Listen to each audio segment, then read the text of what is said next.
Welcome back, everybody, to another episode of the Nonprofit Show.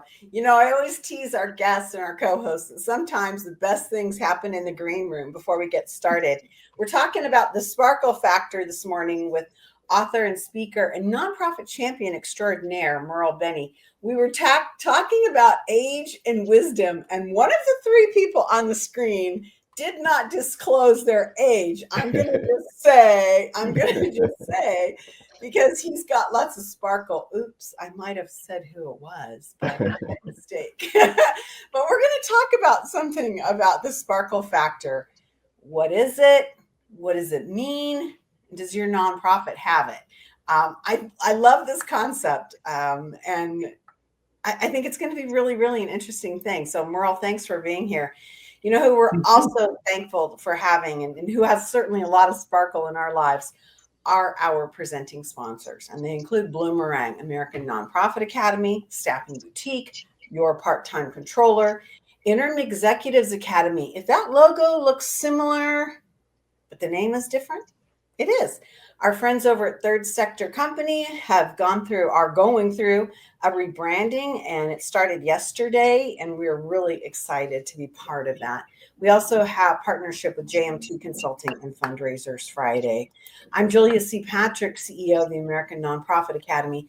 Today, my wonderful co-host is Meico Marquette Whitlock, the amazing mindful techie. So this is going to be a great conversation to have him be a part of. And Merle, we're excited to have you here as an author and a speaker. And the new book that you have, Sparkle, Create a Brighter, Stronger Nonprofit. Who doesn't want that? Welcome. Thank you. We're excited to have you. You are coming to us from Florida, correct? That's right. And you work with nonprofits all over the country, right? Yes, I do. I spent many years in the New York marketplace, and still, I actually still do some work there. I do training there for consultants and some other work there. Awesome. Well, we are delighted to have you here and to join us in this conversation. Absolutely. And so I'm excited to be here as part of this conversation. And let's just start with the book. So you have the book. I guess I would ask you, there are lots of books out there in the world. There are lots of books focused on the nonprofit space. Writing a book takes a lot of work. I think Julia and I think all of us actually have written a book and know about that. So why this book and what's important about it right now? Yeah. I think right now it is important. But when I started writing it, I guess it was a different important. It was during COVID, and I felt isolated, and I wanted to really dig deeper on what I thought mattered in the nonprofit sector and what I had learned. And I had learned because I had spent so many years doing marketing communications, first for technology companies, my business. And then I gravitated to nonprofits because I love nonprofits. I've had a lifelong love affair with them. And I just found that I really needed to get to the heart of what makes a successful nonprofit. And I realized that it wasn't what I was doing from the outside. It was what was happening inside the organizations. So I really, I wanted to share that, what I had discovered and how important I think it is. Excellent. So you mentioned the inside being more important than the outside. Can you share more about what do you mean for that and what people would expect when they pick up this book? Yeah. So marketing is important, and I believe that because I spent my life doing it. But if the organization itself on the inside isn't happy, is a light word to use, but I'm going to use it anyway. It isn't happy, doesn't feel good. If everybody in a nonprofit is doing really, really important work. And the fact that it doesn't always feel good. I interviewed a lot of people in the process of writing this book, and to find that people are so frustrated and the turnover is so high, and that they can forget about the important work that they're doing because showing up at work every day doesn't feel like it should. Absolutely. It's interesting because, Meico, we've talked about this a lot. There's so much duress and stress for our staffs and our teams in the nonprofit sector. They deal with such hard things. And I think sometimes we don't pay attention to that, right? We just say, oh, there's burnout, or they're unhappy, or they can't cut it, or whatever. And then we make it seem like it's a failing of the individual, and not the organization, right? Or the environment. So let's talk about that happy, healthy work environment, and how you see that, Merle, impacting our nonprofits. Well, I guess the main thing that I think is important is that everyone feel recognized, and that's a really important part of it. And so, when I start with the idea in the book, I start with the idea of vision. Like, let's make sure we're all on the same page to start with. So that's important, because if we're not all on the same page, then it's really hard to get to the end. Yeah. So I think that's really a primary factor, is just to be sure that we all understand what it is, the change we'd like to see in the world. How, what is the problem that you give your life to solve?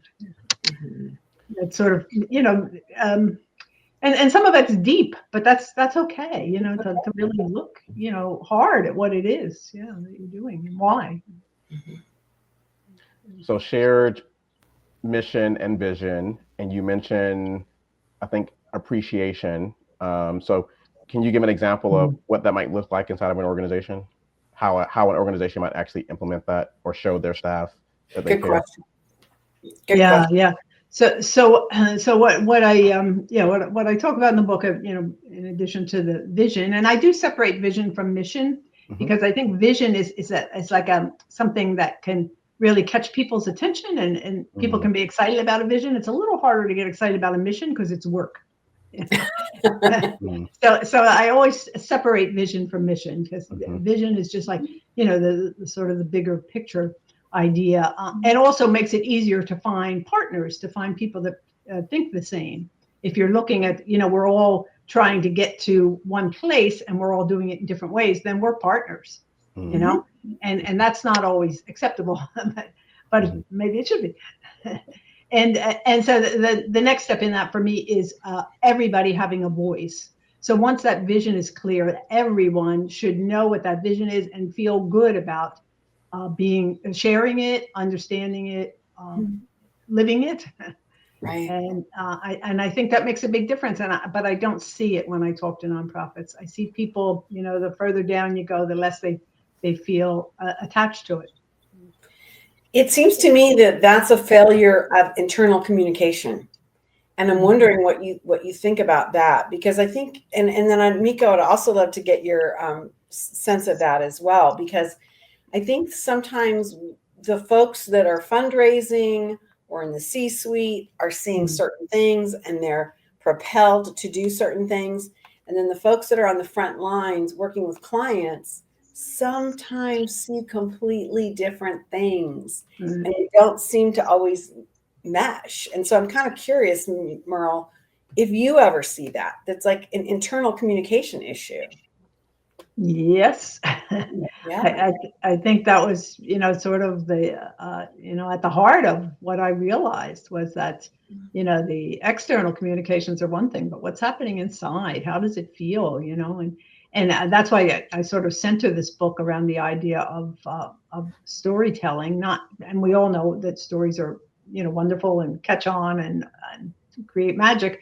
By creating a story culture inside the organization means that everybody gets a chance to share, that you get a chance to feel good about your work and share it with other people. And I've found ways to do that that really ignite an organization. And they're little. Nothing I suggest is disruptive. It's all just about, creating a place where you go in, you feel like this is a place I'm heard. This is a place I'm appreciated. I'm doing good work for a good cause. Right. That's, it's so, sometimes it feels too basic to me, but. Meico, what do you think about this? Because your book, What to Do When Your Work Doesn't Love You Back, and I might have misquoted the name of your book.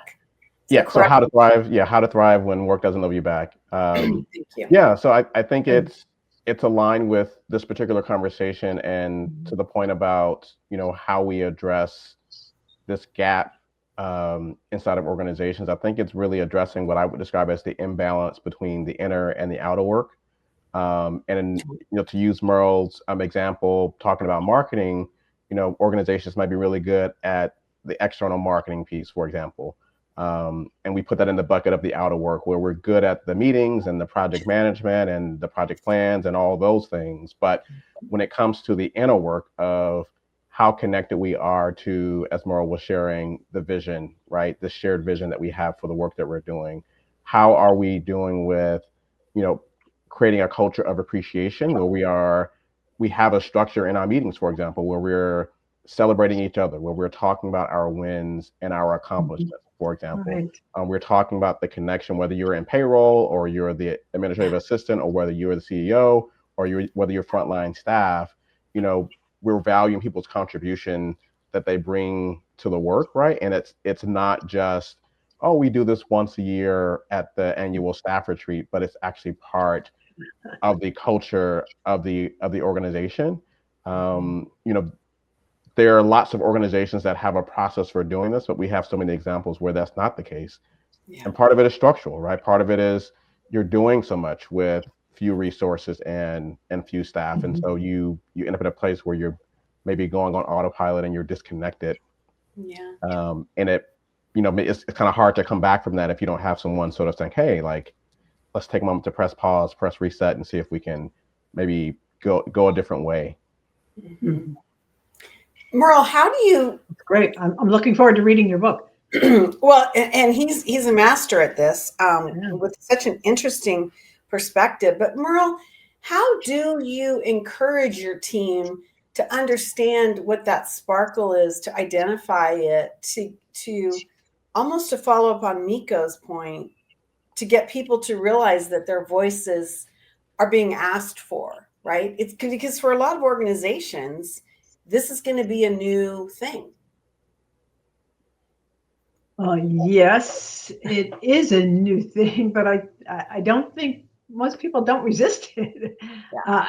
It's the idea that it's one, that there's space for it, I guess, that it's allowed. And then that there's take the time to do it. I have in the book something I call sharing minor miracles as part of the story culture. So when people have the opportunity, maybe once a month, I actually learned this idea from an organization that did it, and I've adapted it a bit, but the idea that you get to share some minor miracle, because everybody is doing good work, and so much of it is overlooked. The things that we make a big story about are the big donation, but boy, was there a lot of things happened on the way to that donation, right. or maybe a client having some great success, but all the little ones. How about the day you thought you couldn't get through work and there was a breakthrough? Those are the things that if you have a chance to share those and to put them out, it keeps you going. Mm-hmm. And it also, sort of lifts up the organization. And then if you start collecting those in a way that makes them shareable and usable, then you're doing your marketing at the same time as you're uplifting your employees. And it just sort of all comes together in a way that looks good to me. Absolutely. Yeah. And there's a science behind this too, which I think is pretty interesting as well, like the science of gratitude, particularly in the organizational context. And I think there's a lot of science to back up even the example that you shared around the sharing of the minor miracles. And something, Merle, I'm curious if this came up in your interviews, but something that we also see in the research too on the opposite end of this is folks also sharing and supporting one another when things don't go well, right? Yeah. In those instances. So I'm curious if that is something that you talk about in the book as well. Oh, no, it's not. So now you got me thinking. Well, Meico, that's a fascinating question, because I feel like in the nonprofit sector, and maybe I'm showing my age, but that was not welcomed. A lot of nonprofits would be like, look, our clients are suffering so much more than you ever will. So buck up and, put a smile on your face and don't complain, right? Mhm. Which is not good at all for so many reasons. But Meico, I'm wondering, like, if you see this as a cultural movement to be more open and transparent about those challenges. Absolutely. And I think it's beyond not nonprofit. Like I think it's something that we're seeing Mm, just at large in terms of yeah. organizational culture and um, how we really think about longevity for people and for organizations. I think there's a shift to really think about, okay, well, it's not just about a singular focus on the mission at all costs, but it's also about the people. It's also about sustainability, because we recognize that the people are, particularly in the social sector, they are the human infrastructure that make this possible. And without the people, then we can't do this. And so I think that part of that is driving a shift. I mean, part of it is maybe generational as well, where I think folks are maybe rethinking some things that maybe we have normalized Mhm. in previous generations about our approach to work and overwork. And I think some of the younger folks have a different approach to that. And I think it's challenging organizations to figure out, okay, if we want to bring in this talent and retain this talent, then what are the things that we can do to make space for these folks? What are the things that we can do to create an environment that allows us to do good work, but do it in a more sustainable way? Mhm. So Merle, following up on that, I think Meico, you're spot on. There's a changing time and demographic in our labor force, for profit, nonprofit, government. What are you seeing? Like, how are some of these impacts changing how we look at ourselves and find that sparkle?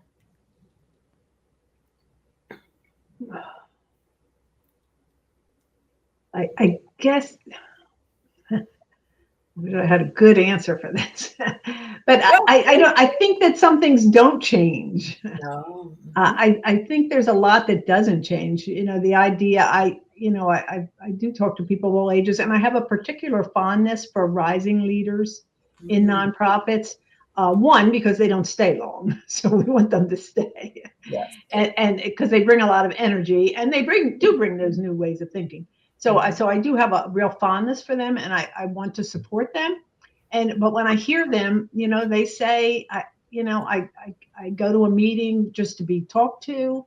I don't get to share my voice. I don't have an opportunity to share ideas or even just to, you know, feel. It's not just feeling heard, but also working through things. Mhm. There's conversations help us get to places where we haven't been before.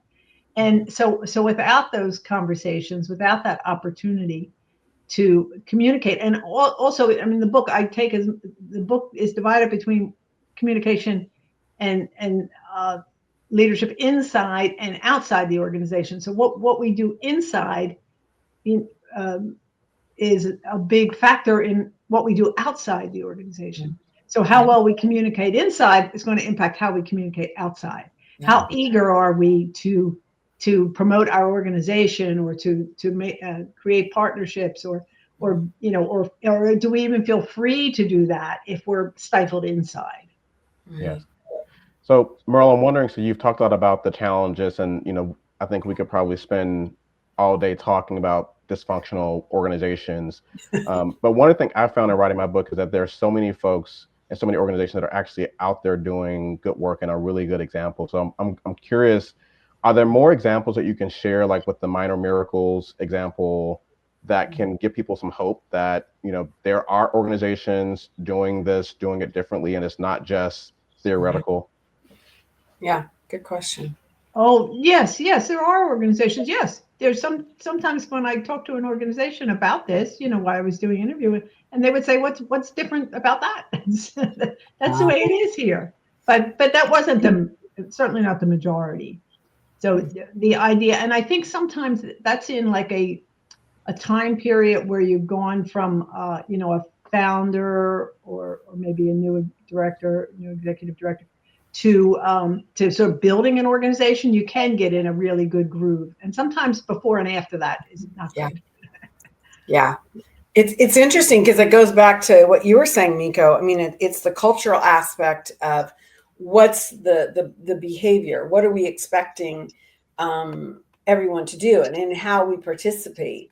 And so it's really an interesting thing. Merle, I would love to get your opinion on this. And then also, Meico, how long does a change like this take? I mean, you can't just go to one meeting and say, okay, team, as of today, everybody freewheel it, start talking. How do you change this? Yeah. No, it is more gradual than that, but and I do a workshop to kind of get people there. Oddly, I just had a request for doing a workshop for realtors. Oh. And I'm like, what? But they want to be, more engaged and more an impact on their community. And so they were interested in doing it. So, you never know. Yeah. But I think that it does take time, and it does help certainly if whoever's at the top is open to that. But I think it's not the toughest thing to do, though. It really is just a sort of a change of attitude. Walk into a meeting room and think, oh yeah, we're going to do it. I'm going to listen today. Or I'm here to hear. I want to hear. I want, give me something, and take it in. So I think it's really a lot more about that. And when I start with the vision idea, which is the idea that we do look at this bigger vision and share it, and exploring who else shares this vision. Mm-hmm. And you start doing those kinds of things, and you start, it feels like you're opening up. It feels like something bigger is happening, and that's a good feeling. So I think having good feelings happen rather than just, oh, you've done a lousy job of communicating in the past and now we're going to do a good one. It's not that. It's just like, how can we all feel good, and how do we feel like we're all contributing? And then, what results do we see from that? And results, they usually help to convince people that you're on the right way. So. Meico, what do you see about that? I mean, you travel this country, you work with so many different groups, and when you're trying to communicate this new behavior, what does that look like? And what do you see as a time, investment to make real systemic change? Yeah, so I think for me, it's a both and. It's, I go at it looking at how can I support an organization to address whatever the most acute pain point is right now, and how can I help you experience a quick win right now, right? And if we can help people to experience that quick win pretty much immediately, or give them something tangible that they can sort of do right there in the moment, like take away from that day.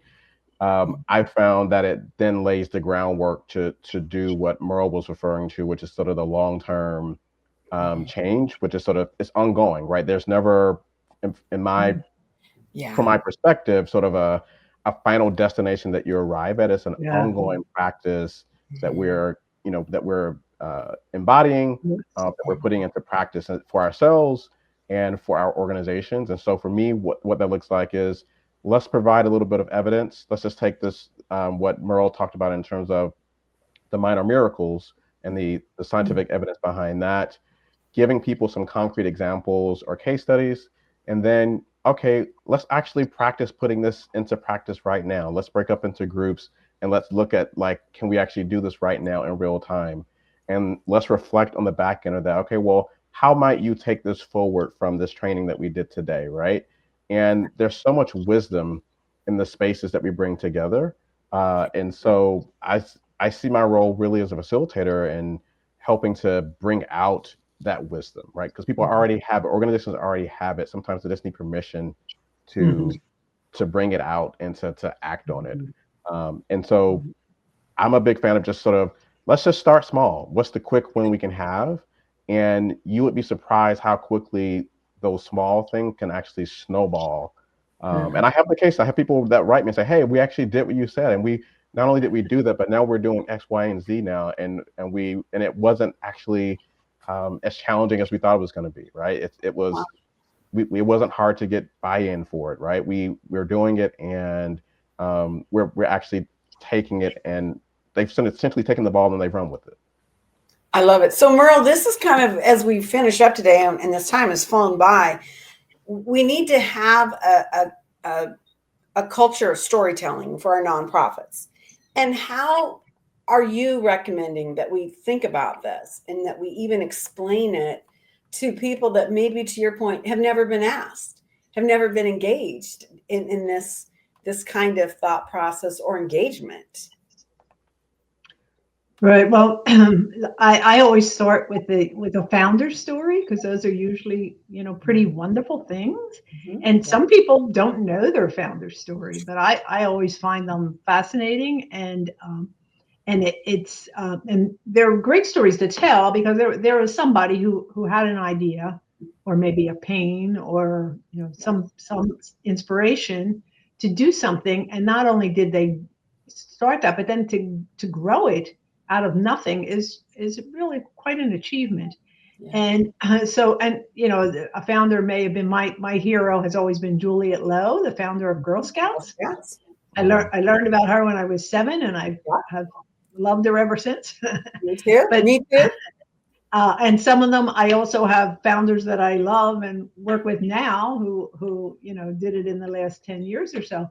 But in any case, I think that they've done something extraordinary, and that their story is worth telling. So I think that's a good starting place. And then I think finding a way to build story into the organization by to capture stories. And one of it is the minor miracles, but then there's other ways to capture stories, and then keep a library of them in whatever way that makes sense for the organization. And that totally depends on the size. So I didn't give a solution for every particular size in the book, but certainly depends, because some obviously have a big budget and technology and whatnot. But even if it's as simple as just physical property, it's you can start to just value what you have and make it available and reuse it, over and over again. Right. I think one of my favorite prompts is that I'll never forget the time, and to pull somebody in to kind of explain why they are involved. I'll never forget the time I saw a child standing in line, and this is a true story, at a food bank without any parents, without any siblings, getting a bag of food. And they were a child. I mean, they couldn't have been a first grader. And it just rocked my world that this was going on in my community. And I think that sometimes we can tell these stories that live within us, but we just need help getting them out. And I think what you said was really powerful, Meico, about you got to practice. And Merle, you made that point as well. You've got to kind of get into that habit, if you will, of sharing the story, right? Yeah. Because that's, I think, to me, what is really powerful is when you can go to your dry cleaner and end up sharing a story, or you can go to, Yes. church. You can tell that story in a natural, unexpected way that allows you to connect more people to the issue. I always say the line at the grocery store is a good place to do it. Now we're checking ourselves out. I don't know. Yeah, well, this is true. Talk to the AI. Yeah, we have the conversation in a different way.